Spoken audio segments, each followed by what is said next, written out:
त्रिपाठी और देश की बात में आपका स्वागत है। जैसा कि आप जानते हैं, पिछले कुछ हफ्तों से हमारे देश में दो धर्मों का युद्ध हो रहा है। दो धर्म सड़क पर आकर युद्ध कर रहे हैं।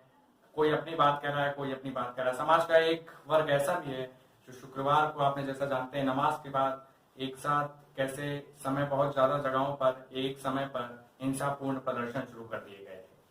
तो आज हम आपको इन्हीं सब सवालों का जवाब तलाशने की हम सब कोशिश करेंगे और इसी का विश्लेषण करेंगे। तो जो हम आपको बता रहे हैं आज बात, कि ऐसा जो आपने शुक्रवार को देखा कि भारत में ये कभी नहीं हुआ कि पूरा भारत इस तरीके से जलने लगा हो।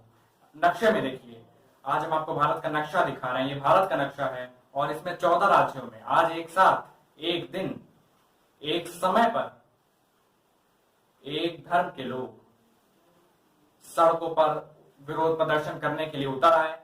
और ये विरोध प्रदर्शन शांति मार्च नहीं थे, शांतिपूर्ण प्रदर्शन नहीं थे। इसमें हिंसा हुई है, तोड़फोड़ हुई है, आगजनी हुई है, पुलिस पर हमला हुआ है, पुलिस के लोग घायल हुए हैं और आम नागरिक भी घायल हुए हैं।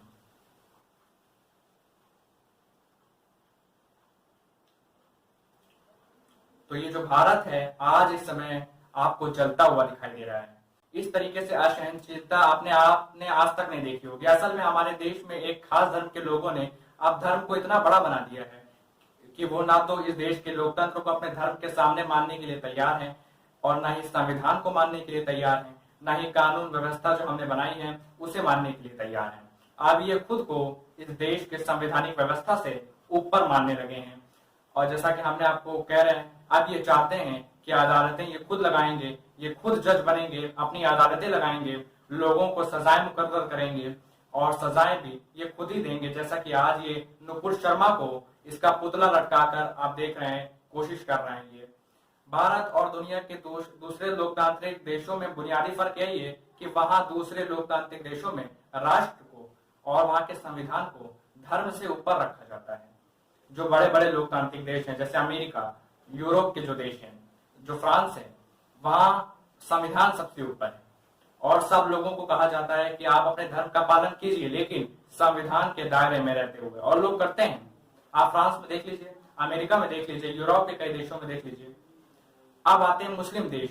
57 मुस्लिम देशों ने धर्म ही संविधान है, धर्म में, यानी वहां धर्म को ही सबसे ऊपर रखा जाता है और संविधान भी जो है वो धर्म के आसपास घूमता है, इसलिए वो इस्लामिक देश है। वहां पर इस्लाम ही संविधान है और अब भारत में भी ऐसा हो रहा है। अब यहाँ भी धर्म की जड़ें इतनी गहरी, मजबूत और खतरनाक हो रही हैं और इसके नाम पर अब कुछ भी किया जा रहा है जो आज पिछले कुछ दिनों से आप देख रहे हैं। ये तो शुरुआत है। अब आप सोचिए कि अब हर शुक्रवार को आपको ऐसे ही देश भर में तस्वीरें देखने को मिलने लगेंगी तो आप शायद अपने बच्चों को शुक्रवार को स्कूल भेजना बंद कर देंगे, कॉलेज बंद होने शुरू हो जाएंगे, दफ्तर बंद होने शुरू हो जाएंगे। आज झारखंड के रांची में जब खास धर्म के लोग जुम्मे की नमाज के बाद जुलूस निकाल रहे थे, तब इन लोगों ने अचानक पुलिस पर पत्थरबाजी शुरू कर दी, जिसमें कुछ पुलिसकर्मी भी घायल हो गए शुक्रवार को।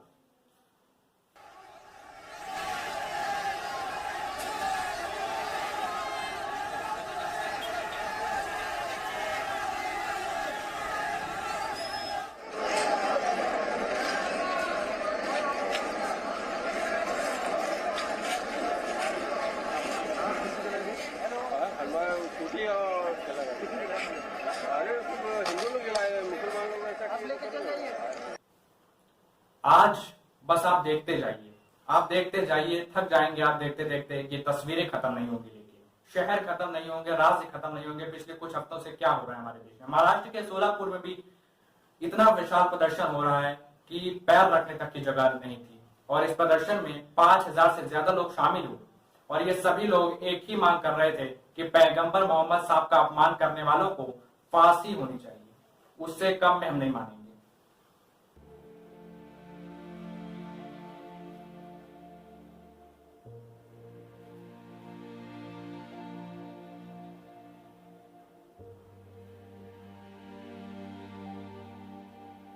पश्चिम बंगाल की राजधानी कोलकाता में भी इसी तरीके का विशाल जुलूस निकाला गया जिसमें हजारों की संख्या में लोग शामिल। देखिए आप, ये कोलकाता की तस्वीर है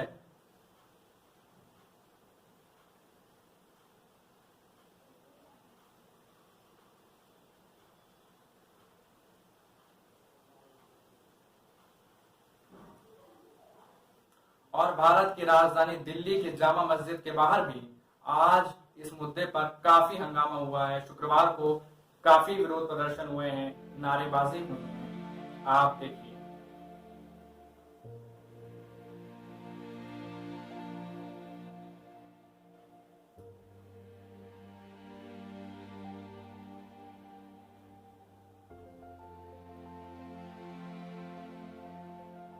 ये दिल्ली की जामा मस्जिद है, यानी सरकार की नाक के ठीक नीचे। और उत्तर प्रदेश के कई अलग अलग स्थानों पर आज विरोध प्रदर्शनों के दौरान हिंसा हुई है। ये सारी तस्वीरें एक ही बात की तरफ इशारा कर रही हैं, और वो ये कि देश भर में इतने बड़े पैमाने पर विरोध प्रदर्शन संयोग नहीं हो सकता, बल्कि इसके पीछे एक बहुत बड़ी प्रयोग है, एक बहुत बड़ा सुनियोजित योजना है।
पाक सर्कस इलाके में आज जुम्मा का नमाज के बाद ही हजारों और लाखों की संख्या में लोग सड़कों पर उतरे। और आज अगर आप देखें तो यहाँ पर जो आम आदमी है उनको खासी परेशानियों का सामना करना पड़ रहा है, क्योंकि घंटों तक जो है यहाँ पर रोड ब्लॉक्ड है। आपको दिखाते हैं, ये माँ फ्लाईओवर है और यहाँ पर आवाजाही बिल्कुल ठप है। तो जो आम आदमी है उनको खासी परेशानियों का सामना करना पड़ रहा है। सामने अगर हम देखें तो इस पूरे इलाके में या फिर जो जॉइनिंग फ्लाईओवर्स है वो पूरे सड़कों पर जो है यहाँ पर चक्का जाम किया गया है। लगातार लोग जो है यहाँ पर पहुंच रहे हैं, सड़कों को बंद किया गया है।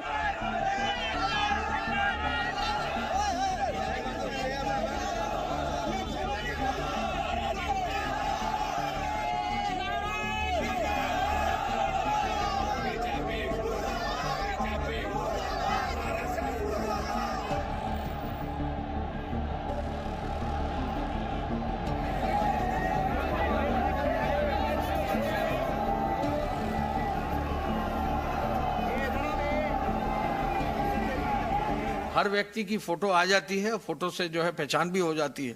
तो कोई ये ना समझे कि वो अगर किसी तरह का अवस्था फैला रहे हैं तो उनको पकड़ा नहीं जाए। पकड़ा जरूर जाएगा और सख्ती होगी, और सख्ती जब होगी तो गंभीर धाराओं में कार्रवाई होगी, जिससे कि हम लोग जो है ऐसे लोगों को बता सकें कि अगर अव्यवस्था फैलाएंगे तो आगे वो बच नहीं पाएंगे।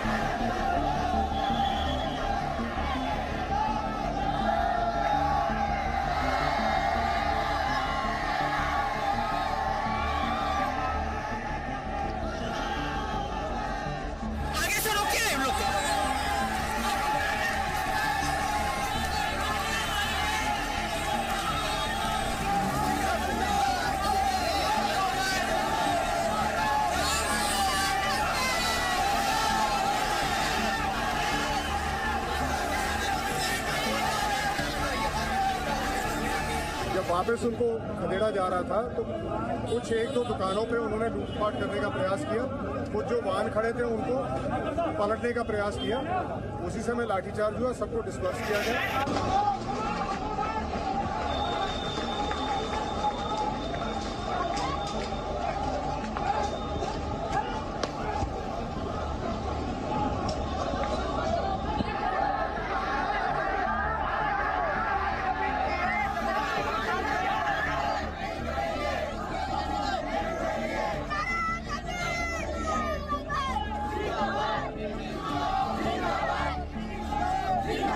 पुलिस और प्रशासन के सार्थक प्रयासों के बावजूद कुछ लोगों द्वारा जानबूझ के शांति व्यवस्था भंग करने के प्रयास किए गए।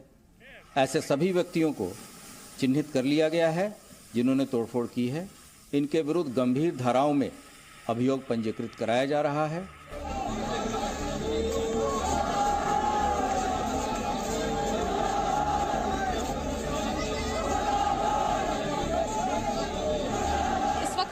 ये गेट नंबर 1 है जामा मस्जिद का, उसके ठीक बाहर यहाँ पे इस वक्त भीड़ है। फिलहाल जो पुलिस है वो पहुंच चुकी है और इन्हें यहाँ से हटाया जा रहा है।